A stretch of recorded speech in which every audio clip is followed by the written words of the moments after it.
مضبوط ارادہ ہو. ٹھوس ارادے کے بغیر، مضبوط ارادے کے بغیر، پختہ ارادے کے بغیر، پختہ ارادے کے بغیر اگر ہم بیٹھیں گے تو فائدہ کم ہوگا. اگر ہم پختہ ارادے کے ساتھ، ٹھوس ارادے کے ساتھ بیٹھیں گے تو اس میں بہت بڑا فائدہ ہوگا.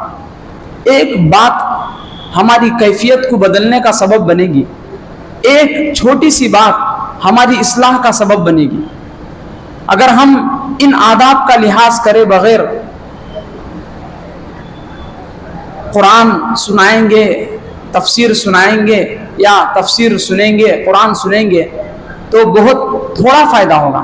اس لیے ان آداب کا دو چیزیں تو شروع کی اپنے بدن کے ظاہری حصے سے ہے، اور تیسری چیز کا تعلق دل سے ہے کہ دل میں پختہ ارادہ ہو کہ مجھے جو بات اب سنائی جائے گی میں ضرور بضرور اس پر عمل کروں گا. یہ پختہ ارادے کے ساتھ بیٹھے. اعوذ باللہ من الشیطان الرجیم، بسم اللہ الرحمن الرحیم. لا يحب الله الجهر بالسوء من القول إلا من ظلم وكان الله سميعا عليما. إن تبدوا خيرا أو تخفوه أو تعفوا عن سوء فإن الله كان عفوا قديرا. اللہ تعالیٰ بڑی بات زبان پر لانے کو پسند نہیں کرتے بجز مظلوم کے، اور اللہ تعالیٰ خوب سنتے ہیں، خوب جانتے ہیں. اگر نیک کام علانیہ یعنی کھلم کھلا کرو یا اس کو، اگر نیک کام کھلم کھلا کرو یا اس کو خفیہ کرو یعنی چھپا کر کرو، یا کسی برائی کو معاف کر دو تو اللہ تعالیٰ بڑے معاف کرنے والے ہیں، پوری قدرت والے ہیں. یعنی اللہ تبارک و تعالیٰ اس 6ویں پارے کے پہلی آیت میں یہ فرما رہے ہیں کہ ہم پر اگر کچھ ظلم ہوا ہے کسی کی طرف سے تو جتنی مقدار میں ظلم ہوا ہے اتنی مقدار میں اس کی برائی ہم کر سکتے ہیں.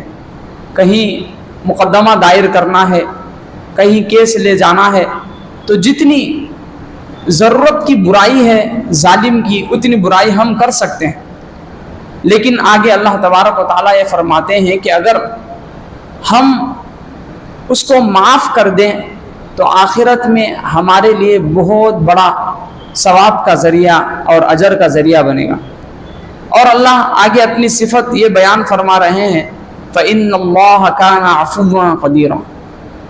اللہ تعالیٰ معاف کرنے والے ہیں اور قدرت والے ہیں. بندوں کے کئی گناہ، چھوٹے چھوٹے گناہ اور بڑے بڑے گناہ اللہ تعالیٰ معاف فرماتا ہے. انسان قدم قدم پر گناہ کرتا ہے، لیکن اللہ تبارک و تعالیٰ توبہ کرنے کے بعد انسان کو معاف فرما دیتا ہے. حالانکہ اللہ تبارک و تعالیٰ قدرت والا ہے، اس کی سزا دے سکتا ہے فوراً، ضرور بضرور سزا دے سکتا ہے، قدیر ہے اللہ تبارک و تعالیٰ، پھر بھی معاف کرتا ہے. ہمارے اندر بھی وہ صفت ہم لانا ہے کہ اللہ کی جو صفت ہے عفو، اللہ کے 99 نام ہے، ان 99 ناموں میں ایک نام اللہ کا عفو ہے،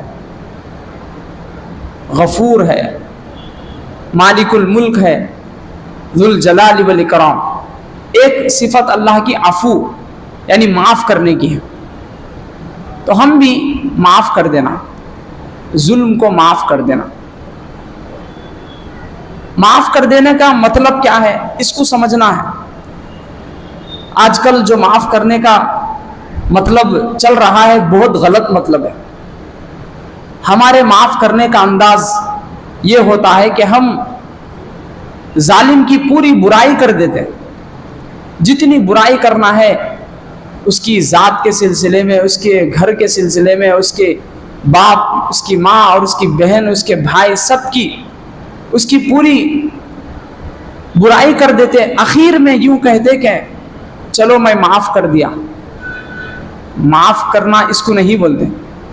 معاف کا مطلب یہ ہے کہ ذہن سے نکال دینا بالکل. ہم کو کسی کی طرف سے کوئی تکلیف پہنچی تو اس کا زبان پر بھی تذکرہ نہیں کرنا، بالکل اس کو ذہن سے نکال دینا. عفو کا ڈکشنری میں معنی ہے چھوڑ دینا. عفو کا معنی ہے چھوڑ دینا، یعنی ذہن سے اس کو نکال دینا، چھوڑ دینا. یہ مطلب ہے معاف کرنے کا. آج کل ہمارا جو مطلب ہے معاف کرنے کا وہ بالکل غلط مطلب ہے، بلکہ ہم اور زیادہ اس کی دشمنی، حسد، کینہ دل میں بڑھاتے رہتے ہیں، دسیوں کے سامنے بیان کرتے رہتے ہیں، پھر آخر میں کہتے ہیں کہ میں اس کو معاف کر دیا. اصل جو مطلب ہے وہ یہ ہے کہ اس کا تذکرہ ہی نہ کریں.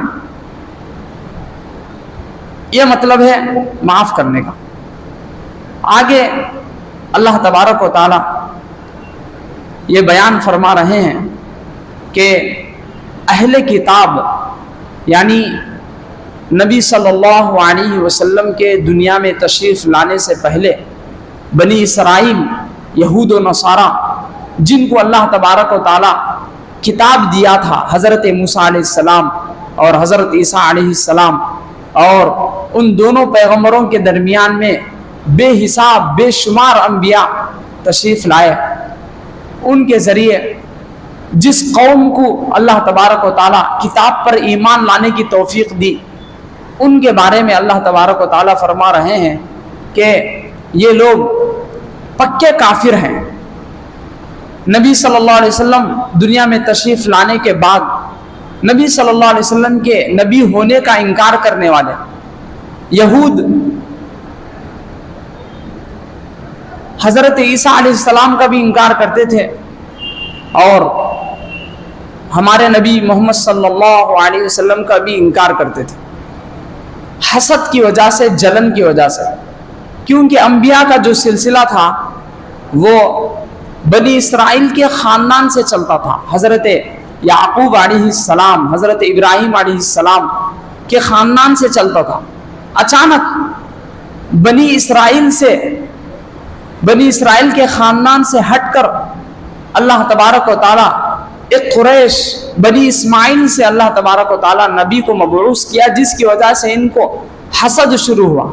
تو یہ انکار کرتے تھے، حضرت عیسیٰ علیہ السلام کو بھی انکار کرتے تھے یہود، اور پوری قوم، پوری اہل کتاب ہمارے نبی محمد صلی اللہ علیہ وسلم کا حسد کی وجہ سے انکار کرتے تھے. ان کے بارے میں اللہ تبارک و تعالیٰ فرماتا ہے اولئک هم الکافرون حقا، یہ یقیناً کافر ہے، پکے کافر ہیں. وَأَعْتَدْنَا لِلْكَافِرِينَ عَذَابًا مُهِينًا، ان کے لیے ہم دردناک عذاب تیار کر رکھا ہے. یعنی قیامت میں جب وہ آئیں گے ان کا حشر بہت برے طریقے سے ہوگا، اور یہ ان کے لیے خطرناک عذاب دیا جائے گا. آگے اللہ تبارک و تعالیٰ اس کے اپوزٹ، اس کے مقابل میں ایمان والوں کے بارے میں فرما رہا ہے کہ جو ایمان لے آئے محمد صلی اللہ علیہ وسلم پر اور تمام انبیاء پر، اور کسی نبی کی، کوئی نبی کے درمیان، کسی انبیاء کے درمیان میں کوئی تفریق نہیں کی، تو اللہ تبارک و تعالیٰ ان کے لیے بہت بڑا اجر کل قیامت میں عطا کرے گا. اولئک سوف یؤتیہم اجورہم وکان اللہ غفورا رحیما، اللہ تبارک و تعالیٰ بہت بخشنے والے ہیں، رحم کرنے والے. آگے اللہ تبارک و تعالیٰ اہل کتاب یعنی یہود و نصارہ کی چند بری حرکتیں بیان فرما رہا ہے.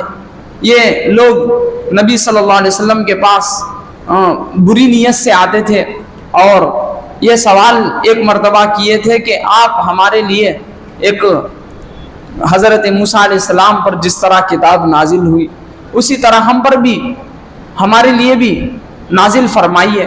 حضرت موسیٰ علیہ السلام اللہ تبارک و تعالیٰ سے جا کر کوہ طور پر شریعت لیے تھے، اور پیپروں میں، صحیفوں میں، بک کی شکل میں کتاب لے کر آئے تھے، اور شریعت پوری ہمارے سامنے رکھے تھے. اس طرح آپ بھی ہمارے سامنے شریعت بیان کرے، کوئی کتاب آسمان سے اتارے۔ تو اللہ تبارک و تعالیٰ اس کا جواب یہ دے رہے ہیں کہ یہ کم بخت لوگ، بدبخت لوگ حضرت موسیٰ علیہ السلام کے سامنے بھی ایسے سوالات کرتے تھے، اور حضرت موسیٰ علیہ السلام سے بھی بہت بے ادبی کے ساتھ رہتے تھے۔ آپ کے ساتھ خاص نہیں ہے، اگر یہ لوگ آپ کے ساتھ اس طرح کی حرکت کر رہے ہیں تو آپ پریشان مت ہو، آپ پریشان مت ہو۔ یہ اس سے پہلے اپنے نبی کے ساتھ بھی ایسا ہی کیے۔ وہ کہے تھے حضرت موسیٰ علیہ السلام سے ارنا اللہ جہرا۔ حضرت موسیٰ علیہ السلام شریعت کے صحیفے جب لے کر آئے تو یہ لوگ نہیں مانے، کہنے لگے کہ ہم ان صحیفوں کو نہیں مانتے، ہم خود تو کوہ طور پر جائیں گے، آپ ہمیں لے جائیے، وہاں جا کر ہم خود اللہ سے یہ سنیں گے کہ اللہ یہ کہے کہ یہ میرے ہی صحیفے ہیں، یہ میری ہی شریعت ہے، اس پر تم عمل کرو۔ حضرت موسیٰ علیہ السلام ان کی بات کو مانتے ہوئے 70 آدمیوں کو منتخب کر کے، قوم کے سرداروں کی حیثیت جو رکھنے والے ہیں 70 لوگوں کو منتخب کر کے پہاڑ کوہ طور پر لے کر گئے۔ وہاں اللہ تبارک و تعالیٰ کی طرف سے ایک غیبی آواز آئی کہ یہ میری ہی نبی ہیں، اور یہ صحیفے جو یہ نبی لے آئے ہیں وہ میں ہی بھیجا ہوں، تم اس پر عمل کرو۔ جب یہ آواز غیبی آواز آئی تو فوراً حضرت موسیٰ علیہ السلام کے جو بھی پیروکار ہیں انکار کرنے لگے کہ یہ آواز کس کی ہے، ہمیں سمجھ میں نہیں آ رہا۔ ہم کھلا کھلا اللہ تبارک و تعالیٰ ہمارے سامنے آئے، آ کر اقرار کرے کہ یہ میں خدا ہوں اور یہ صحیفے میری طرف سے ہے، تم اس پر عمل کرو۔ فوراً اللہ تبارک و تعالیٰ سے جب یہ مطالبہ کرے تو فوراً ایک بجلی آ کر ان کو ہلاک کر دی، بے ہوش۔ تو فوراً حضرت موسیٰ علیہ السلام اللہ تبارک و تعالیٰ سے یہ دعا کرے کہ اللہ جب میں واپس جاؤں گا تو میری قوم مجھے بدنام کرے گی، بہت بے ادب قوم ہے، بہت کم بخت بدبخت قوم ہے، تو میرا لحاظ کرتے ہوئے یا اللہ ان لوگوں کو زندہ فرما۔ تو اللہ تبارک و تعالیٰ حضرت موسیٰ علیہ السلام کے لحاظ میں قوم کو پھر زندہ کر دیا۔ اس کے بعد دوسری برائی اللہ تبارک و تعالیٰ یہ فرما رہے ہیں، ان کی بری حرکت جو تھی دوسری، حضرت موسیٰ علیہ السلام 40 دن کے لیے، شروع میں 30 دن کے لیے، پھر دیر ہو گئی 40 دن تک واپس نہیں آئے، تو یہ پوری قوم بت پرستی میں مبتلا ہو گئی۔ ایک شخص تھا سامری، وہ پوری قوم کو گمراہ کر دیا، اور ایک چھوٹا پتلا تیار کر کے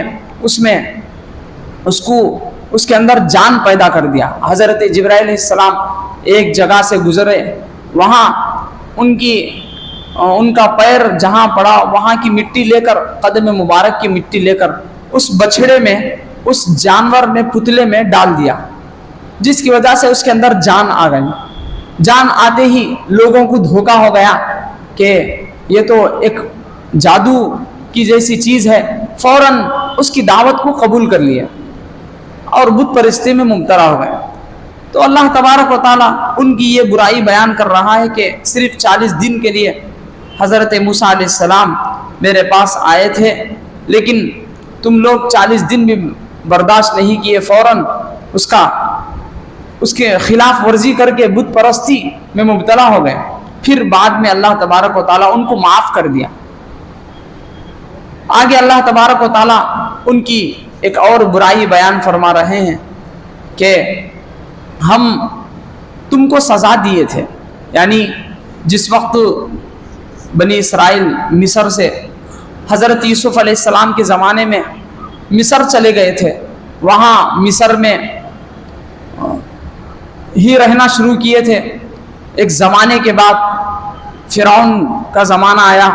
فرعون بہت برے طریقے سے بنی اسرائیل کو تکلیف دیتا تھا، ستاتا تھا، بچوں کو ذبح کر دیتا تھا، اور اس کے علاوہ عورتوں کو چھوڑ دیتا، جوانوں کو، سب کو بہت برے طریقے سے ظلم کرتا تھا۔ وہاں سے اللہ تبارک و تعالیٰ ان کو نجات دیا، اور مقام سینا میں ان کو رہنے کے لیے اللہ تبارک و تعالیٰ جگہ دیا. وہاں سے اللہ ان کو یہ حکم دیا کہ تم فلسطین میں ملک شام کو جاؤ، وہاں ایک ظالم قوم ہے، ان سے جہاد کر کے وہاں اپنی زمین حاصل کرو. تو فوراً وہ لوگ کہنے لگے کہ ہم وہاں نہیں جا سکتے، وہ بہت ظالم قوم ہے، بہت جابر قوم ہے، بہت طاقتور قوم ہے، ہم نہیں لڑ سکتے. تو اللہ تبارک و تعالیٰ قرآن پاک میں جگہ جگہ ان کی بری حرکتوں کو بیان کیا ہے، اور ان کے بارے میں یہ فرمایا ہے کہ ضربت علیہم الذلۃ والمسکنہ، ان پر ذلت اور مسکنت، یعنی ان کے اوپر بہت بری طریقے سے دنیا میں جہاں کہیں بھی جائیں گے تو ان کو کچھ بھی عزت حاصل نہیں ہوگی، کچھ بھی عزت حاصل نہیں ہوگی. کچھ عزت حاصل ہوگی بھی تو وہ دوسروں کی وجہ سے، کوئی مسلم کنٹری اس قوم پر برہم کر دی، رہنے کے لیے اس قوم کو رہنے کے لیے اپنی کنٹری میں جگہ دے دی، یا ان کی ہی کچھ چالاکی کی وجہ سے، بہت چالاک قوم تھی، اپنی چالاکی کی وجہ سے ان کو کچھ موقع مل گیا رہنے کے لیے اور زندگی گزارنے کے لیے موقع مل گیا. اس طرح ان کو کچھ موقع مل جائے، لیکن ان کی بہت بڑی ذلت ہے. کیوں؟ اس کی ذلت کی وجہ یہ ہے کہ یہ قوم ناحق انبیاء کو قتل کرتی تھی، بہت بدترین قوم تھی، ناحق انبیاء کو قتل کرتی تھی، اور اللہ تعالیٰ کی طرف سے جو پیغمبر آتے تھے ان کے ساتھ بہت برا سلوک کرتی تھی، منمانی کی پوجا کرتی تھی، یعنی اپنے دل اپنے من کے مطابق عمل کرنے کی وہ تھی. اور قتل کرنے کے بعد فخر کرتی تھی کہ انا قتلنا المسیح عیسی ابن مریم رسول اللہ. یہ تو خود اپنے دل سے نہیں مانتے تھے پیغمبر کو، حضرت عیسیٰ علیہ السلام کو نہیں مانتے تھے کہ یہ حضرت عیسیٰ اللہ کے رسول ہے، نہیں مانتے تھے، لیکن قتل کرنے کے بعد فخر سے یہ بیان کرتی تھی کہ ہم پیغمبر کو قتل کر دیے. انا قتلنا عیسی ابن مریم رسول اللہ. قتل کرنے کی اس طرح بات کرتی تھی. انبیاء کو قتل کرنا ان کی عادت تھی، اور حضرت عیسیٰ علیہ السلام کو بھی ہم قتل کیے، ان کا یہ گمان تھا، ان کا یہ خیال تھا. قتل کے لیے حضرت عیسیٰ علیہ السلام کو بھگائے.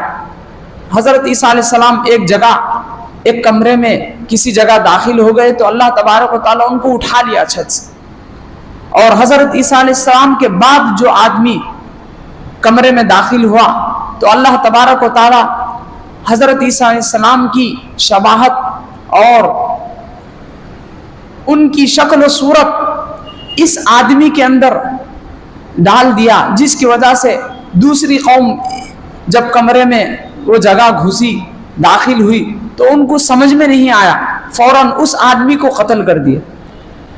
پورا جسم اس کا تھا لیکن اس کی شکل و صورت حضرت عیسیٰ علیہ السلام کی اللہ تبارک و تعالیٰ اپنی قدرت سے دے دیے تھے. وہ قتل کرنے کے بعد پریشان ہو گئے کہ یہ پورا دھڑ یہ اس کا ہے اور اس کی شکل و صورت حضرت عیسیٰ علیہ السلام حضرت عیسیٰ کی ہے. اب اگر یہ حضرت عیسیٰ ہے تو ہمارا آدمی کہاں گیا؟ اگر ہمارا آدمی یہی ہے تو عیسیٰ کہاں گئے؟ پریشان ہو گئے تھے. تو اللہ تبارک و تعالیٰ اسی کو بیان کر رہا ہے، شبیہ لہم، ان کے لیے معاملے کو اشتباہ میں رکھ دیا گیا، ان کو ڈاؤٹ میں ڈال دیا گیا، پریشان ہو گئے، سمجھ میں نہیں آیا. وما قتلوہ وما صلبوہ، وہ قتل نہیں کیے. وہ کہتے ہیں کہ ہم قتل کر دیے نبی کو، لیکن اللہ تبارک و تعالیٰ یہ فرماتے ہیں کہ وما قتلوہ وما صلبوہ، وہ قتل نہیں کیے اور نہ وہ سولی دی ہے، ولکن شبیہ لہم، ان کو اشتباہ میں ڈال دیا گیا. اور لفی شک منہ وان الذین اختلفوا فی لفی شک منہ، بہت بڑے شک میں ہے، بہت بڑے ڈاؤٹ میں ہے. ان لوگوں کو کچھ بھی علم نہیں ہے، صرف ان کو بدگمانی ہے، بد خیالی ہے. ما لهم به من علم الا اتباع الظن وما قتلوه یقینا بل رفعه اللہ الیہ، بلکہ اللہ تبارک و تعالیٰ اپنے پاس ان کو اٹھا دیا. وکان اللہ عزیزا حکیما، اللہ زبردست ہے اور حکمت والے ہیں۔ اللہ تبارک و تعالیٰ آگے فرماتے ہیں کہ ان کی ان بری حرکتوں کی وجہ سے بہت ساری چیزیں ہم ان کے لیے حرام کر دی۔ اچھی چیزیں کھانے کی چیزیں ہیں، بہت چیزیں حرام کر دی، کھانے کی بہت ساری چیزیں ان کے لیے ہم حرام کر دی ہیں، اللہ تبارک و تعالیٰ یہ فرماتے ہیں۔ اور بعض لوگ اہل کتاب میں سے، بنی اسرائیل میں سے کچھ لوگ، صرف کچھ لوگ ایمان لے آئے جن کے نام بیان کیے جاتے ہیں۔ سب سے اول نام عبداللہ بن سلام رضی اللہ عنہ، اسی طرح اسید رضی اللہ عنہ اور ثعلبہ رضی اللہ عنہ، چند نام بیان کیے جاتے ہیں اسی طرح کے۔ وہ لوگ ایمان لے آئے، یہ لوگ توریت کے، انجیل کے عالم تھے، اچھی طرح کتاب کو جانتے تھے اور انصاف کا ذہن رکھتے تھے اور صحیح علم رکھتے تھے، اپنے ساتھ انصاف، اپنے نفس کے ساتھ انصاف کرتے ہوئے یہ لوگ اللہ تعالیٰ کے نبی پر ایمان لے آئے، محمد صلی اللہ علیہ وسلم پر ایمان لے آئے۔ اللہ تبارک و تعالیٰ ان کے بارے میں فرماتے ہیں کہ ہم ان کو بہت بڑا اجر دینے والے ہیں۔ آگے اللہ تبارک و تعالیٰ کئی انبیاء کا تذکرہ فرما رہے ہیں کہ یہ انبیاء حضرت نوح اور حضرت ابراہیم، حضرت اسماعیل، حضرت اسحاق، حضرت یعقوب، حضرت عیسی، حضرت ایوب، حضرت یونس، حضرت ہارون، حضرت سلیمان اور حضرت داؤد علیہ الصلاۃ والسلام، علی نبینا وعلیہ الصلاۃ والسلام، ان تمام انبیاء کو ہم بھیجے۔ ان انبیاء پر تمہارا ایمان ہے۔ اہل کتاب بنی اسرائیل ان انبیاء کو مانتے تھے، ان کا انکار نہیں کرتے تھے۔ اللہ ان کا واسطہ دے کر یہ فرماتا ہے، ان کو سمجھا رہا ہے کہ جس طرح تم ان انبیاء کو مانتے ہیں، اسی طرح یہ جو نبی تمہارے درمیان میں مبعوث ہوا ہے یہ بھی انہی کی طرح ایک نبی ہے۔ جس طرح اللہ تبارک و تعالیٰ میں ان پر وحی کرتا تھا، اسی طرح ان کی طرف بھی میں وحی کر رہا ہوں۔ یہ بھی وحی لے کر آئے ہیں جو پچھلے انبیاء جن پر تمہارا ایمان ہے، جن کو تم انکار نہیں کر سکتے، انکار نہیں کرتے۔ جگہ جگہ صفحے صفحے میں تمہاری کتابوں میں تذکرہ ہے۔ حضرت محمد صلی اللہ علیہ وسلم کے بارے میں بھی ان کی کتابوں میں تذکرہ ہے، حالانکہ تحریف ہو گئی کتابیں، پھر بھی جگہ جگہ اس کا تذکرہ ہے۔ اس کو وہ نہیں مٹا سکے، اس فضیلت کا انکار نہیں کر سکتے، لیکن پھر بھی جانتے ہوئے اور زبردستی سے انکار کرتے ہیں حسد کی وجہ سے۔ آگے اللہ تبارک و تعالی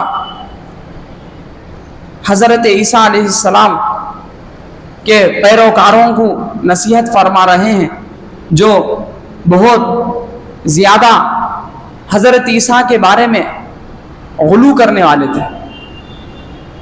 دو جماعتیں ہیں، ایک یہود، وہ حضرت عیسیٰ علیہ السلام کا انکار کر بیٹھے، اور ایک جماعت ہے حضرت عیسیٰ علیہ السلام کے ہی پیروکار، ان کے ہی فالوورز، وہ حضرت عیسیٰ علیہ السلام کو خدا کا درجہ دے دیے۔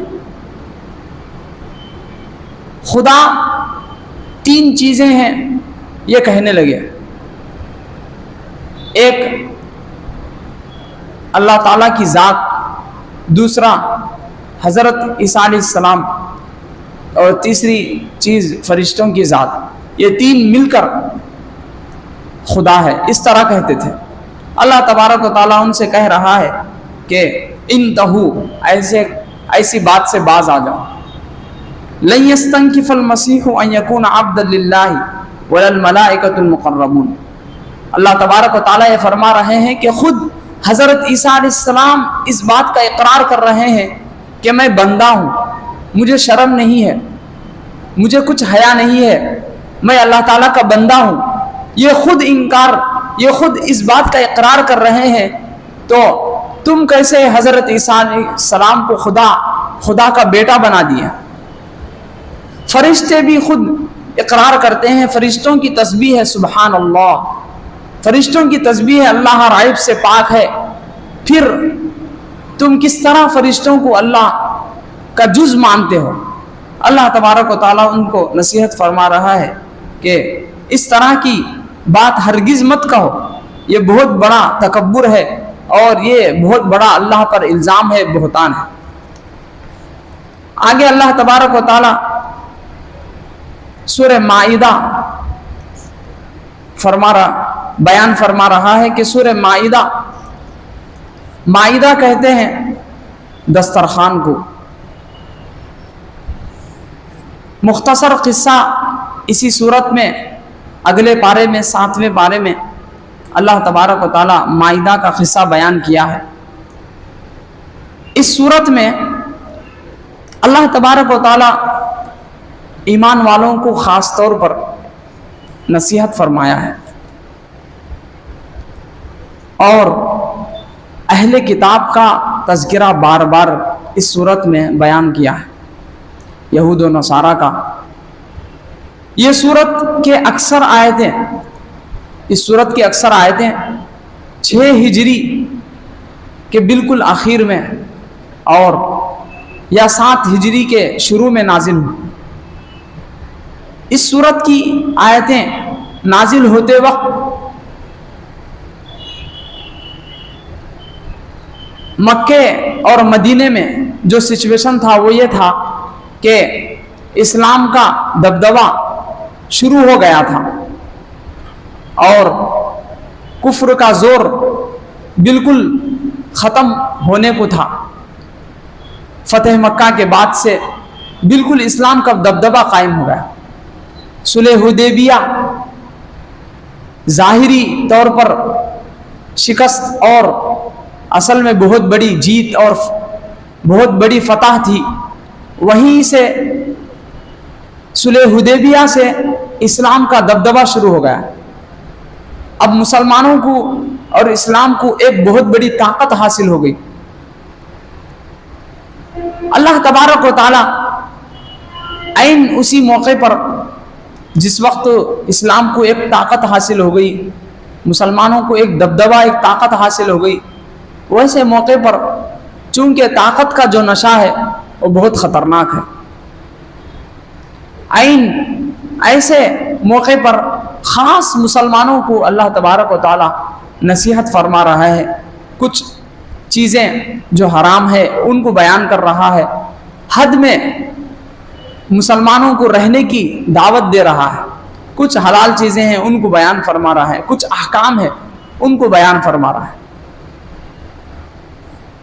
پہلے ہی آیت میں اللہ تبارک و تعالی یہ فرما رہا ہے یا ایھا الذین آمنوا اوفوا بالعقود، اے ایمان والو عقود یعنی عہدوں کو یعنی وعدوں کو پورا کرو. ایک وعدہ تو وہ ہے جو ہمارے اور اللہ تعالیٰ کے درمیان میں ہوا.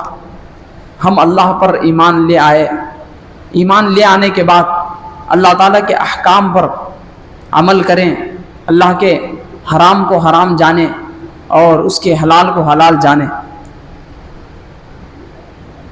یہ اللہ تبارک و تعالیٰ بیان فرما رہا ہے. اور خاص طور پر اللہ تبارک و تعالیٰ جو بیان فرما رہا ہے اور چوکنا کر رہا ہے کہ تم اہل کتاب کی طرح مت ہو جاؤ. یعنی اہل کتاب اللہ تعالیٰ کے احکام کو پیٹ پیچھے ڈال دیے، احکام کو بدل دیے. بہت بڑی فضیلت اللہ تبارک و تعالیٰ دیا تھا اہل کتاب کو، بنی اسرائیل کو. خود حضرت موسیٰ علیہ السلام اپنی قوم سے کہے کہ اللہ تبارک و تعالیٰ تم کو دنیا میں فضیلت دیا ہے، انبیاء کو تمہارے دور میں بھیجا ہے، بہت کثرت سے بنی اسرائیل میں انبیاء ہے. حضرت موسیٰ علیہ السلام اور حضرت ہارون علیہ السلام اور اخیر میں حضرت عیسیٰ علیہ السلام اور حضرت یحییٰ علیہ السلام، درمیان میں تقریباً 1400 سال کی مقدار بیان کی جاتی ہے تاریخ میں کہ 1400 سال کے اس عرصے میں، اس مدت میں بہت کثرت سے انبیاء آئے. خاندان خاندان میں انبیاء تشریف لائے، قریے قریے میں انبیاء تشریف لائے. اس عرصے میں کوئی ایک ایسا لمحہ، کوئی چھوٹی سی چھوٹی مدت بھی ایسی نہیں گزری جس میں انبیاء جس مدت میں جس لمحے میں انبیاء تشریف نہ لائے. انبیاء بہت کثرت سے آئے. جب ظاہر سی بات ہے کہ انبیاء ہمارے درمیان میں موجود ہو، اللہ کے احکام کو بتانے والے، اللہ کی مرضی اور غیر مرضی کو بتانے والے، اپنے عمل سے لوگوں کو اللہ کی طرف بلانے والے ہمارے درمیان میں موجود ہو، پھر بھی ہم انبیاء کی بات کو نہ مانیں تو یہ بہت بڑی ناانصافی ہوگی. تو جس طرح اہل کتاب اور بنی اسرائیل انبیاء کا انکار کیے، انبیاء کے احکامات کو نہیں مانے، اس طرح تم مت ہو جاؤ. اس صورت میں اللہ تبارک و تعالیٰ بار بار مسلمانوں سے، جس وقت اللہ تبارک و تعالیٰ یہ آیت نازل کیا اس وقت سے بار بار اللہ تبارک و تعالیٰ یہ فرمایا کہ اعدلو، انصاف کا معاملہ کرو. اہل کتاب کی طرح، بنی اسرائیل کی طرح اپنے پیش رو اہل کتاب کی طرح مت ہو جاؤ، کیونکہ وہ انبیاء کی نافرمانی کیے، حتیٰ کہ انبیاء کو قتل کرنے کے لیے تیار ہو گئے. اس طرح مت ہو جاؤ. یہ نصیحت اللہ تبارک و تعالیٰ فرما رہا ہے اور نصیحت فرما رہا ہے. کئی چیزوں سے اللہ تبارک و تعالیٰ اس صورت میں مسلمانوں کو روکا ہے، جوے سے اور سود سے اور اسی طرح شراب سے اور مردار جانور کو کھانے سے اور جوے سے، اسی طرح خون کو استعمال کرنے سے، غلط اس کا استعمال کرنے سے. اور زمانہ جاہلیت میں جو برے طریقے تھے، یعنی تیروں کے ذریعے اپنی قسمت کو تلاش کرنا اور غلط رسم جو تھے، ان چیزوں کو اللہ تبارک و تعالیٰ بیان کر رہا ہے. اور مردار کو کھانا، ان چیزوں کو بیان فرما رہا ہے. فرمانے کے بعد خاص طور پر مسلمانوں کو یہ نصیحت کر رہا ہے کہ تم اللہ کے حلال کردہ چیزوں کو حلال کرو اور اللہ جن چیزوں کو حرام کیا ہے ان کو حرام کرو. اگر تم تقوی کا راستہ اختیار نہیں کرو گے، انصاف کا راستہ اختیار نہیں کرو گے، تو تمہارے لیے بہت برا انجام ہوگا. جس طرح اہل کتاب کا، بنی اسرائیل کا بہت برا انجام ہوا، اس پر ان لوگوں پر ذلت چھائی گئی، ان لوگوں پر مسکنت چھائی گئی. یعنی ان لوگوں کا کوئی زور نہیں، کوئی طاقت نہیں، بے حیثیت لوگ. اگرچہ موجودہ زمانے میں ان کی اپنی چالاکی کی وجہ سے اور ان کی کچھ ہوشیاری کی وجہ سے کچھ ان کو دبدبا اور کچھ طاقت ان کو حاصل ہو گئی ہے اسی 50-60 سال میں، لیکن اصلاً ان کی کوئی طاقت نہیں، ان کا کوئی دبدبا نہیں، وہ ان کا کوئی وطن ہی نہیں. بہت ذلت ان پر چھا گئی. اس طرح کی نوبت تمہاری بھی ہو جائے گی. اللہ تبارک و تعالیٰ برے انجام سے ڈرا رہا ہے. وَلَقَدْ أَخَذَ اللَّهُ مِيثَاقَ بَنِي إِسْرَائِيلَ وَبَعَثْنَا مِنْهُمْ 12 نَقِيبًا وَقَالَ اللَّهُ إِنِّي مَعَكُمْ. اللہ تعالیٰ فرماتا ہے کہ إِنِّي مَعَكُمْ لَئِنْ أَقَمْتُمُ الصَّلَاةَ وَآتَيْتُمُ الزَّكَاةَ وَآمَنْتُمْ بِرُسُلِي وَعَزَّرْتُمُوهُمْ وَأَقْرَضْتُمُ اللَّهَ قَرْضًا حَسَنًا لَأُكَفِّرَنَّ عَنْكُمْ سَيِّئَاتِكُمْ وَلَأُدْخِلَنَّكُمْ جَنَّاتٍ تَجْرِي مِنْ تَحْتِهَا الْأَنْهَارُ فَمَن كَفَرَ بَعْدَ ذَلِكَ مِنكُمْ فَقَدْ ضَلَّ سَوَاءَ السَّبِيلِ. اس آیت میں اللہ تبارک و تعالیٰ فرماتا ہے کہ اگر تم نماز کی پابندی رکھو گے اور زکوٰۃ ادا کرتے رہو گے اور میرے سب رسولوں پر ایمان لاتے رہو گے اور ان کی مدد کرتے رہو گے اور اللہ تعالیٰ کو اچھے طور پر قرض دیتے رہو گے، تو میں ضرور تمہارے گناہ تم سے دور کروں گا اور ضرور تم کو ایسے باغوں میں داخل کروں گا، یعنی جنت میں، جن کے نیچے کو نہریں جاری ہوں گی. اور جو شخص اس کے بعد بھی کفر کرے گا، یعنی انکار کرے گا، تو وہ بے شک راہ راست سے دور جا پڑے گا. یعنی اللہ تبارک و تعالی ہماری عزت اور ہماری طاقت، ہمارا دبدبا اسی میں رکھا ہے کہ ہم اللہ کے حرام کردہ چیزوں کو حرام کریں اور اللہ کی حلال کردہ چیزوں کو حلال کریں اور احکام پر عمل کریں. اور اگر ہم ایسا نہیں کریں گے تو ہمارا دبدبہ، ہماری طاقت بالکل ختم ہو جائے گی. جیسا کہ آج کل جو بھی ہماری ذلت ہماری آنکھوں کے سامنے نظر آ رہی ہے، ہماری کسمہ پرسی اور پسماندگی اور ہماری جو حیثیت ہے ہر ایک کو معلوم ہے. بچہ بچہ ہماری حیثیت کو جانتا ہے. اس کی وجہ یہی ہے کہ ہم اللہ تعالیٰ کے اس حکم پر عمل نہیں کر رہے ہیں. اقامت صلاۃ، ایتاء زکوٰۃ اور قرض اللہ کے راہ میں خرچ کرنا، اس میں پیچھے ہیں. ہمارے دلوں میں دنیا کی محبت آ گئی ہے، جس کی وجہ سے ہمارا یقین ڈگمگا گیا ہے اور اللہ کے احکام پر عمل کرنا بہت مشکل ہو گیا ہے. ہمارا جو بھی ہماری ترقی ہے، ہماری ترقی میں جو رکاوٹ ہے وہ کافروں کی چالاکی اور ان کا پلان نہیں ہے.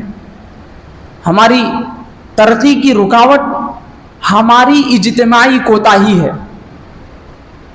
ہماری بہت بڑی جماعت، مسلمانوں کی بہت بڑی جماعت نمازوں کو چھوڑتی ہے، زکوٰۃ ادا نہیں کرتی ہے، شراب میں مبتلا ہے اور اللہ کے احکام کو پیٹ پیچھے ڈال دی ہے. یہ ہماری کوتاہی اجتماعی طور پر، ہماری یہ کوتاہی ہماری ذلت کا سبب بنی ہے، ہمارے فساد کا سبب بنی ہے اور ہماری ہلاکت کا سبب بنی ہے. ہم یہ سمجھتے ہیں کہ ہمارے خلاف کافر اور منافق، اسی طرح جو بھی غیر اغیار ہے، ہمارے خلاف کوششیں کر رہے ہیں اور پلاننگ کر رہے ہیں اور مکر و فریب کر رہے ہیں، بہت زیادہ چالاکیاں کر کے ہمیں تباہ کر رہے ہیں. حالانکہ ایسی بات نہیں ہے. ہماری تباہی کا سبب جو ہے وہ ہمارے اعمال ہے. ہم احکام کو پیٹ پیچھے ڈال دیے، اجتماعی طور پر ہم اللہ تعالیٰ کے مسائل کو چھوڑ دیے، اللہ تعالیٰ کے جو بھی مسائل ہے اس کو چھوڑ دیے. پردے کا مسئلہ ہے، اسی طرح شعائر اسلام کا مسئلہ ہے. کتنے ہم میں سے ہیں جو صرف جمعہ کی نماز پڑھتے ہیں، باقی کے تمام نمازیں چھوڑ دیتے ہیں. اب ہم یہ سمجھتے ہیں کہ ہماری ذلت وہ فلاں کی پلاننگ ہے، اس کی وجہ سے ہماری حالت یہ ہوئی ہے. ہماری ذلت اور عزت کا تعلق احکام سے ہے. یعنی ہم حکموں پر عمل کریں گے، اللہ کے احکام پر عمل کریں گے تو ہماری عزت ہے. اور اس کے علاوہ کتنے ایسے، کون سی ایسی نافرمانی ہے اللہ تعالیٰ کی ہم جس کو نہیں کیے، نماز کو چھوڑنے میں اور اللہ کے احکام کو پیٹ پیچھے ڈالنے میں. کس چیز کو بیان کریں؟ اگر جسم میں ایک جگہ زخم لگا ہے تو وہاں پٹی لگا کر اس کا علاج کر سکتے ہیں، لیکن پورے جسم میں زخمی ہی زخم، پورا جسم زخم لگ گیا ہے تو ہم کس جگہ پٹی رکھ کر، کس جگہ مرہم رکھ کر اس کا علاج کریں گے؟ پورا جسم داغدار ہو گیا ہے زخم سے. تو بالکل ہماری وہ کیفیت ہے. ہم کس برائی کو بیان کریں؟ مکمل پوری امت مسلمہ برائیوں کا ڈھانچہ بن گئی ہے. کس برائی کو بیان کریں؟ کس بے حیائی کو بیان کریں؟ ہمارا معاشرتی نظام بے پردگی کا نظام ہے. ہماری ماتحتی میں جو لوگ رہتے ہیں، ہم اچھے بھلے طریقے سے، ہم بہترین انداز میں شریعت کو وہاں نافذ کر سکتے ہیں، شریعت کے مسئلے پر وہاں عمل کر سکتے ہیں، پھر بھی ہم وہاں عمل نہیں کرتے. ہماری ذمہ داری میں اسکول ہے اور ہماری ذمہ داری میں کمپنی ہے، ہماری ذمہ داری میں دکان ہے. ہم اپنے دکان کے حد تک نماز کے سلسلے میں یہ آرڈر لاگو کر سکتے ہیں کہ ہماری ماتحتی میں جو بھی کام کر رہا ہے اس کی کوئی نماز نہ چھوڑے. کس طرح کی ہم خیر خواہی کریں گے تو وہ نماز کے لیے تیار ہو جائے گا. کس طرح کی ہم اس کے ساتھ درگزر کا معاملہ کریں گے، معافی کا معاملہ کریں گے، کس طرح کا ہم اس کے ساتھ معاملہ کریں گے تو وہ نماز پڑھنے والا ہو جائے گا، نماز پڑھنے کے لیے تیار ہو جائے گا، اللہ کے احکام پر عمل کرنے کے لیے تیار ہو جائے گا. اس طرح ہم نہیں سوچتے. ہماری ذمہ داری میں کچھ ادارے چلتے ہیں، اسکول وغیرہ، ہماری پورا اسٹاف ہے، ہماری اسکول میں جتنے بھی استاذہ ہیں اور اسٹاف ہے، سار ہے، یہ سب نماز پڑھنے والا ہو جائے، ان کے درمیان میں کوئی بے پردگی نہ ہو۔ اتنی ہم فکر کر اگر ہم صرف اتنی حد تک بھی، کیونکہ زخم تو پورے جسم پر لگا ہوا ہے، بس جو مین جگہ ہے زبان اور چہرے کی جگہ اور آنکھ کی جگہ اور اس کے علاوہ ہاتھ تک کے زخم کو دور کر لیں گے تو کھانا اچھی طرح کھا سکتا۔ اتنی فکر بھی اگر ہم کر لیں گے تو ضرور بضرور ہمارے اندر کی جو بے دینی ہے وہ ختم ہوتے جائے گی۔ اگر ہم اتنی چھوٹی فکر بھی نہیں کریں گے، صرف وہاں کی بے حیائی، یہاں کی بے حیائی، ہر جگہ کی بے حیائی ہے، ہماری کوئی کوشش اب کامیاب نہیں ہوگی، اس سوچ میں مبتلا ہو کر کوئی کوشش نہیں کریں گے، کوئی چھوٹی سے چھوٹی فکر بھی نہیں کریں گے، تو پھر ہمارا انجام ایسا ہو جائے گا کہ بے دینی ہی غالب ہو جائے گی۔ پھر ایک وقت آئے گا ہمارے اندر کچھ بھی دین نہیں رہے گا، مسجدیں ختم ہو جائیں گی، مدرسے ختم ہو جائیں گی، نام کا دین بھی ختم ہو جائے گا۔ پھر باہر کے کنٹریوں میں، یورپ میں، جہاں کہیں بڑے بڑے ملک ہے، کنٹریز ہے، وہاں 100 کلومیٹر دور جائیں گے تو کوئی نمازی نظر نہیں آتا، کوئی مدرسہ نظر نہیں آتا، کوئی مسجد نظر نہیں آتی۔ جتنے بھی بڑے بڑے مساجد ہیں، جہاں بڑی بڑی مسجدیں رہتی تھی، وہ بھی کھنڈرات میں مبتلا ہو گئی، کھنڈرات میں بدل گئی۔ تو ہم فکر نہیں کریں گے، چھوٹی موٹی کوشش بھی نہیں کریں گے، تو ہمارا بھی انجام بالکل اس طرح ہو جائے گا جس طرح ہو چکا ہے۔ دنیا میں کتنے ایسی جگہیں ہیں جہاں پر کوئی مدرسہ نہیں، 100 کلومیٹر دور جانے کے باوجود بھی کوئی مسجد نظر نہیں آتی، کوئی ٹوپی والا نظر نہیں آتا، بالکل لوگ جانوروں کی حیثیت ہو گئی لوگوں کی۔ اس طرح بھی ہمارا معاملہ ہو جائے گا اگر ہم چھوٹی موٹی فکر بھی نہیں کریں گے اور یہ کہیں گے کہ یہ تو عام ہو گیا، وہ سب بھول جانا، ضرورت نہیں ہے، ہر مسجد میں یہ بدعت چل رہی ہے، اس مسجد کو کیا بچائیں گے، وہاں ہمارے سے اس مسجد سے بڑی مسجد وہاں ہے، اس مسجد میں ہی یہ کام چل رہا ہے، صحیح طریقہ وہ سب ختم ہو گیا، ضرورت نہیں ہے صحیح طریقے کی۔ اگر ہم صحیح طریقے کو شروع کریں گے تو دوسری مسجد اس مسجد کا حوالہ دے کر وہ مسجد کو صحیح طریقہ شروع کرنے کی توفیق ملے گی۔ پھر اس چراغ سے وہ چراغ جلا، پھر اس چراغ سے دوسرا چراغ جلے گا۔ اس طرح ایک طرف بے حیائی اور اللہ تعالیٰ کے احکام کے خلاف زوروں کی کوشش ہے، لیکن چند لوگ اللہ تعالیٰ کے احکام پر چلنے کے لیے پکا ارادہ، پختہ ارادہ، عزم کر لیے ہیں، ان کے طفیل میں ایک چراغ سے دوسرا چراغ جلے گا، تو قیامت کے قریب، بالکل قیامت آنے تک اللہ تبارک و تعالیٰ کچھ دین کو ضرور بضرور باقی رکھے گا۔ اگر ہم اللہ کو کوئی ضرورت نہیں ہے، تم فمن شاء فلیؤمن ومن شاء فلیکفر، جو چاہے ایمان لے آئے، جو چاہے انکار کرے، اگر تم پورے کے پورے کفر اختیار کر لو گے تو میں جہنم کو بھر دوں گا، میرا کوئی نقصان نہیں ہے۔ اللہ بے نیاز ہے، اللہ پسند نہیں کرتا کفر کو۔ اس کا مطلب یہ نہیں کہ اللہ کفر کو معاف کرے گا، کفر کو پسند کرے گا، نہیں، اللہ کو کفر پسند نہیں ہے، لیکن اس کا مطلب یہ بھی نہیں کہ کفر کو معاف کرے گا۔ تو میرے بھائیوں، ہم جہاں تک ہو سکے، جتنی ہمارے سے کوشش ہو سکے، چھوٹی موٹی کوشش ہی صحیح، جہاں ہمارا چلتا، ہمارا بیٹا ہے، ہمارے بیٹے پر ہمارا چلتا، ہماری گھر والی ہے، ہماری گھر والی پر ہمارا چلتا، وہاں بھی نہیں چل رہا، ایسا زمانہ آ گیا ہے، لیکن کس انداز سے ہم نصیحت کریں گے تو چلے گا، کس خیر خواہی کے ساتھ اس کے ساتھ پیش آئیں گے، اگر ہم زبان پر اس کو آرڈر نہیں دیں تو کس طریقے سے اس کو بھلے انداز میں ہم اس کو نصیحت پر عمل کرنے والا بنا سکتے ہیں، اس طریقے سے ہم محنت کریں گے تو ہماری زندگیوں میں چھوٹا موٹا جو دین باقی ہے وہ باقی رہے گا۔ اگر ہم محنت نہیں کریں گے تو بالکل ہماری ذلت میں اضافہ ہی ہوتے جائے گا، ترقی ہی ہوتے جائے گی اور زیادہ ذلت ہی ہوتے جائے گی، ہماری ہر چیز لٹ جائے گی، ہڑپ کر جائے گی۔ اس لیے جہاں تک ہو سکے ہماری چھوٹی موٹی کوشش ضرور بضرور کرنا چاہیے، اس کو معمولی نہیں سمجھنا چاہیے.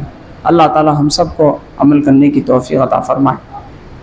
وآخر دعوانا الحمدللہ رب العالمین.